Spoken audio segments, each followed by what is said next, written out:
आई आज काय फराळ बनवतेस? चकल्या चालल्या. अच्छा, इन्स्टंट वाल्या? हो, इन्स्टंट म्हणजे बेडेकर इन्स्टंट चकली भाजणी. विकतच आहे, त्याचा अंदाज नाही ना. हा, पिठाचा जरा अंदाज नाहीत आपल्याला. हा, मग त्याचा अंदाज घेते ना, मग सुरुवात करते करायला. ओके, मग तू पीठ हे मोजतेस ग्लासामध्ये? हा, ग्लासामध्ये मी नेहमी मोजते ना, तर बोलू आज पण बघूया. त्याच्याप्रमाणे तू पाणी ऍड करशील? त्याच्याप्रमाणे पाणी घेणार. ओके, तर किती पीठ आहे, किती ग्लास? बघते तर किती, एक ग्लास तर झाला. ओके, एक ग्लास झाला. ओके, म्हणजे अंदाज येतो ना, व्यवस्थित होतात चकल्या. ओके, तसं त्यांनी त्यांच्या पाठीमागे लिहिलेलं आहे की कशा प्रकारे आपल्याला बनवायचे आहेत. पाणी मोहन करून टाकायचे फक्त, है ना? तरी पण आईचा अंदाज लागतोच तिला. ग्लासामध्ये चेक करते ती नेहमी किती पीठ आहे त्याच्याप्रमाणे, है नाही? नाहीतर नेहमी आई घरी भाजणी बनवते, पण यावेळेला मी विकत आणलं होतं. मग आई बोली चल या आपण इन्स्टंट वाल्या चकल्या बनवूया. तसं गेल्या वेळेला पण आपण बनवले होते ना यार, सेम बेडेकरचेच होते, छान झाले होते. अर्धा किलोच आहे पीठ. 2 झाले नाही? 2 झाले ग्लास आणि तो तिसरा. ओके, 3 ग्लास पीठ आहे. मग त्याच्याप्रमाणे पाणी टाकायचं. पण त्यांनी पाण्याची पण सगळं सांगितले. 500 ml पाणी टाकायचं त्याच्यामध्ये, अंदाजे 3 भांडी, आणि मग 35 ml तेल, म्हणजे 2 चमचे असं. आणि मग ते मिक्स करून पीठ मळून आणि मग चकल्या पाडायच्या. इन्स्टंट चकली रेडी. तर या मंडळी, आपण आज बनवूया बेडेकर इन्स्टंट चकली भाजणी. आता संध्याकाळीच फराळ बनवायला सुरुवात केलेली आहे, कारण की प्रीतची सकाळची गडबड होती. त्याला कामाला जायचं होतं, डबा द्यायचा होता आणि जेवण सुद्धा करायचं होतं. म्हणून मी आईला बोलले की तो कामाला गेल्यानंतर आपण निवांत फराळ करत बसू. तर 4 वाजले, चहा वगैरे घेतला आणि मग लगेच चकली बनवायला घेतली. चकली बनवून झाली की आपल्याला पोहे बनवायचे. पोहे काय बोलते, चिवडा बनवायचा आहे ना, लाईचा चिवडा. यावेळेला आम्हाला लायांचा चिवडा बनवायचा आहे. नाहीतर नेहमी आम्ही पोह्यांचं बनवतो, पण प्रीत बोलला की लायांचं बनवूया. आता चिवडा बनवू. चकलीचं कॉन्ट्रॅक्ट आमच्याकडे आहे. पटकन चकल्या बनवतो आणि पप्पांना सांगतो चिवडा बनवायला. पप्पा छान बनवतात. तर आजच्या ब्लॉगला शेवटपर्यंत नक्की बघा. सण बनवायला सुरुवात केलेली आहे, म्हणजे फराळ. आमच्याकडे सण म्हणतात, हे नाही? तर आपण फराळ बनवूया. आता पीठ टाकूया आपण. त्या मोहनामध्ये पाणी आणि तेल टाकलेलं आहे. अंदाज तुम्हाला मी सांगितला, 500 ml पाणी घ्यायचं आहे. त्याच्यामध्ये 2 चमचे तेल टाकायचं आहे आणि पीठ टाकायचं आहे. आई चमचे आहे, पकडनी पकड त्याला. थोडं थोडं आई पीठ टाकून असं मिक्स करते. ही आईची पद्धत आहे, गावची. काठी घेऊन असं गोल गोल फिरवणार. तिची सवय ही मला लागली की मी सुद्धा भाकरीचं पीठ घेताना हे असं काठी म्हणजे लाटणी घेते आणि अशी गोल गोल फिरत बसते. म्हणजे जोर येतो पकडायला. आणि गरम होत नाही. हा, कालथे आपले गरम होतात. तर बाकीचं राहिलेलं पीठ टाकूया आपण आणि झाकून ठेवायचंय आपल्याला, हे नाही? 10 मिनिटं झाकून ठेवायचं हे पीठ सावकाश टाक. चकली म्हणजे एकदम नाजूक प्रकार वाटतो मला कधी कधी. झाल्या तर परफेक्ट होतात, नाही तर मग तुकडे गळतात. तर बघूया कसे होतात, चांगलेच होणार. चला मिक्स करून घेऊया. आई आता पीठ मळून घेते मस्त. लगेच मळला ना पटकन, म्हणजे थंड झाल्यानंतर. गार झालं. ओके, आता त्याच्यामध्ये भांड्यामध्ये आपल्याला टाकायचं आहे चकलीच्या. ओके, आणि आता आपल्याला चकल्या पाडायच्या आहेत. कलर पण छान आला एकदम, है ना? मळून ठेवते. ओके, थोडं थोडंसं. ठीक आहे, चला आता मी आईला चकल्या पाडून देते.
फायनली आपल्या इन्स्टंट चकल्या रेडी झालेल्या आहेत.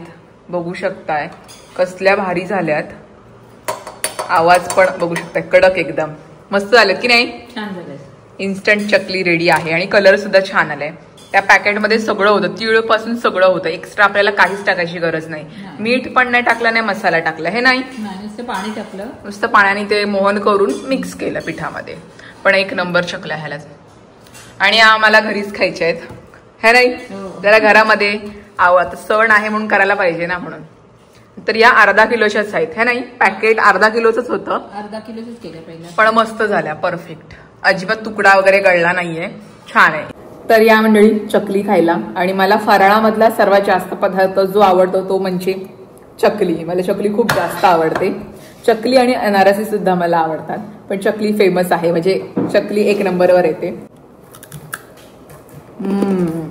आवाज बघू शकता, भारी येतोय, एक नंबर झालाय. तुम्हाला काय आवडतं फराळामध्ये मला कमेंटमध्ये नक्की सांगा. आता चकल्यांसह झालेला आहे, आता जेवणाची तयारी करतोय.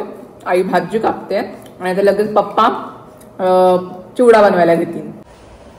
चिवड्याचं सामान सगळं रेडी आहे. खोबरं कापलेलं आहे, शेंगदाणे घेतलेत आणि धणे आहेत ना बारीक केलेले, धणे आहेत, डाळ आहे आणि शेव आहे, मिरची, लसूण, कढीपत्ता आणि आपल्या लाया.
पप्पांची चालू आहे चिवड्याची तयारी.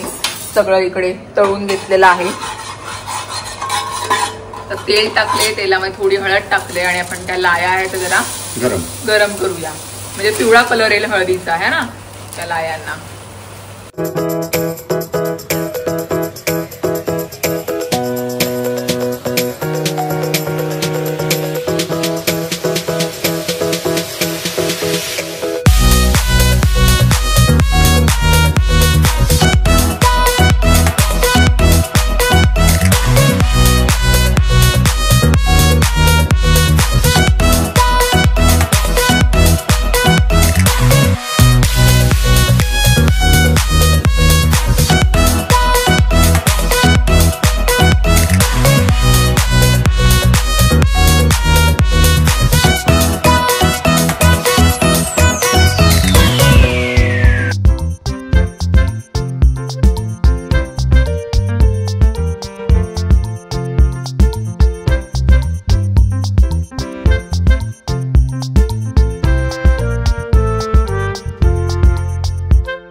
आपला चिवडा रेडी झालेला आहे. फक्त शेवटला आपल्याला टाकायची आहे शेव, मिक्स करायची की आपला लायांचा चिवडा रेडी आहे.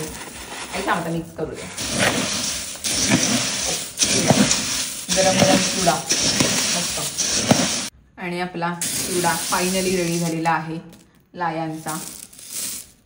मस्त झालाय, पप्पांनी छान बनवला. पप्पा चिवडा छान बनवतात. या वेळेला पोह्यांचा न करता लायांचा बनवलाय, जरा मस्त झालाय पण.